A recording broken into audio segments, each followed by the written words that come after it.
Here's a look at some notable Week 5 injuries. Nico Collins, wide receiver for the Texans, out with a hamstring. Aaron Rodgers hurt his ankle. Aaron Jones, his hip. Ramondre Stevenson, his leg. Xavier Legette, shoulder. Devon Achane, a concussion. That was a tough one to see. And David Njoku with his knee.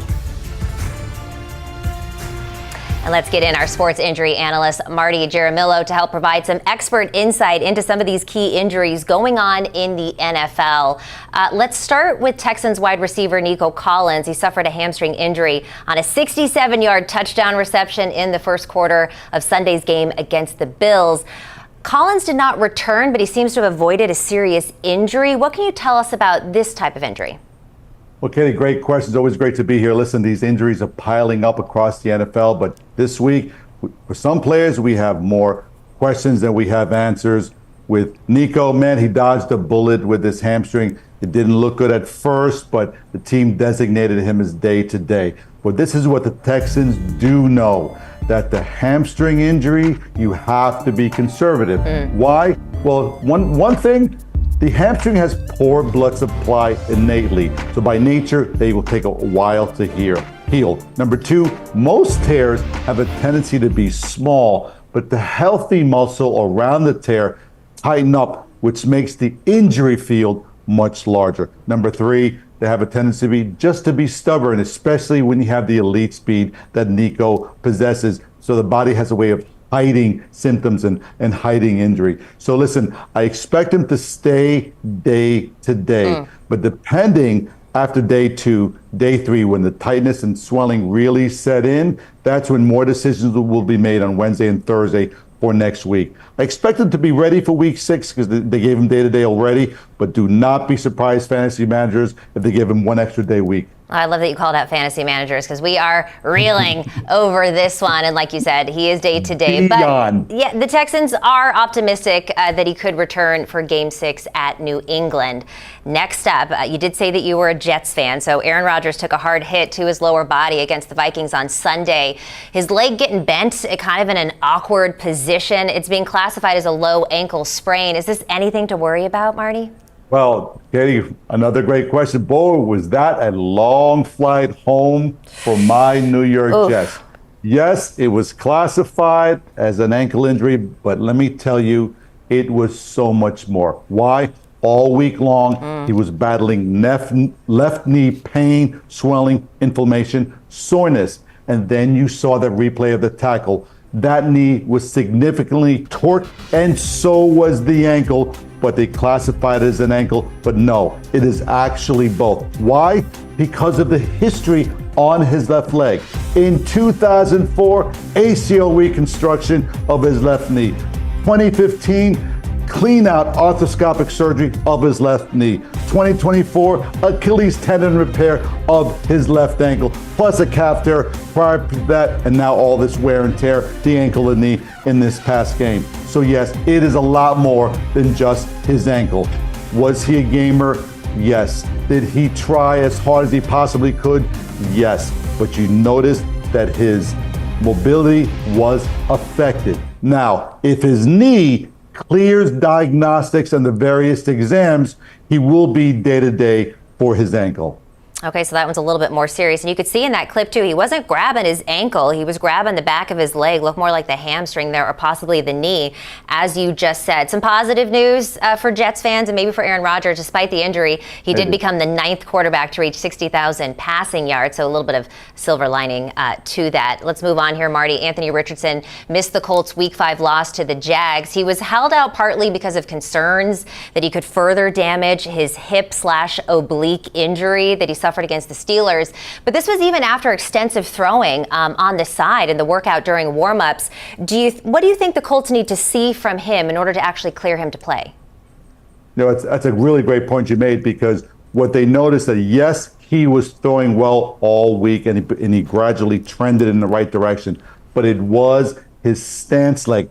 And it's just not just his oblique injury, but it was also his hip. When he got hit versus the Steelers, he got hit extremely hard on his right side, which included his rib cage and his hip. So now we have two injuries that are combined.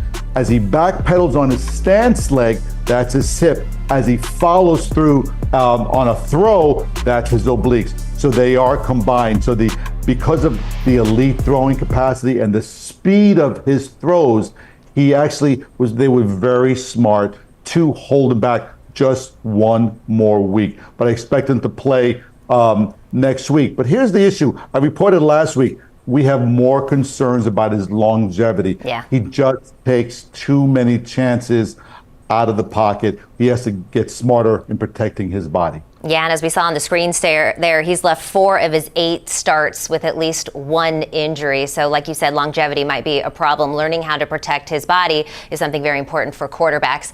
Marty, this one is close to my heart. I'm a 49ers fan, and I'm also a Christian McCaffrey fantasy manager. We've been getting some conflicting news about this Achilles tendonitis. It apparently didn't flare up in practice last week, yet CMC still not activated for week 6. What are some of the milestones that McCaffrey is going to have to pass in order to be cleared to play? Well, as a fantasy manager, he was pretty much everyone's number 1 draft pick. So it's everyone's concern. So I feel your pain. Last year was my Justin Jefferson, almost a similar situation. So here's what we have. Preseason, it was 1 calf, 1 Achilles, and it kind of got upgraded to both Achilles tendonitis. Will he be okay? Yes. But they heal at different times. So yes, he's scheduled to come off the IR in week 6, but don't expect him to play. Expect him to shoot for week 7 because they heal at different paces. You do not want to clear him to play because he's feeling great on one extremity and then put undue stress on the other. So that's the issue. Here's my issue. And I'm listening to all fantasy managers. Do not be surprised. The goal is week 7, but do not be surprised if he misses week 6 and week 7 versus the Cowboys, and then the bye week, which could only help him, and he's ready to play versus Tampa Bay on November 10th. But he is trending and progressing in the right direction. Listen, how do you protect a player who plays the most unprotected position in the NFL? Well, and not only that, Marty, he plays 5 different positions. He's a positionless guy, right? You could put him anywhere. So I'm holding on to him on my fantasy team and certainly holding him in my heart as a 49ers fan. Finally, let's talk about Chiefs wideout Rashee Rice. He's having a procedure to determine the extent of his knee injury. He's seeing the best of the best. Renowned knee expert Dr. Dan Cooper. The fear, of course, is an ACL tear.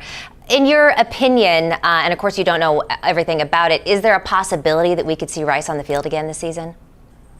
Absolutely, but let's take one step back. Why is there so many question marks regarding this injury? The replay was pretty much textbook. He unfortunately collided with his own teammate Patrick Mahomes, hyperextended his knee, and we all feared both an ACL season-ending injury and possibly some other structures, including PCL and meniscus. Now, what happens in day 2, day 3? A tremendous amount of swelling and tremendous amount of spasm around the knee. Swelling can create cloudiness and shadows in an MRI, creating some issues with diagnostic on the imaging. The tightness can create some false negatives when you test these ligaments. That's why there was one big question mark all week. Is the injury significant? Yes. We do not know how to the extent of that. Now, he saw many specialists. He is scheduled now for an arthroscopic procedure with Dr. Dan Cooper, an acclaimed orthopedic surgeon. When they actually go in with the arthroscope, they will see the extent of the damage.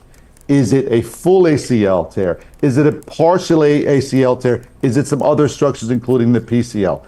Do not be surprised if Dr. Cooper has the green light to repair the ACL if he finds significant damage, even though everything else was inconclusive during week, because he is that great of a surgeon and he can make that decision. So worst case, ACL reconstruction, season ending, but guess what? He'll be ready for OTAs in May. So season ending, not career ending.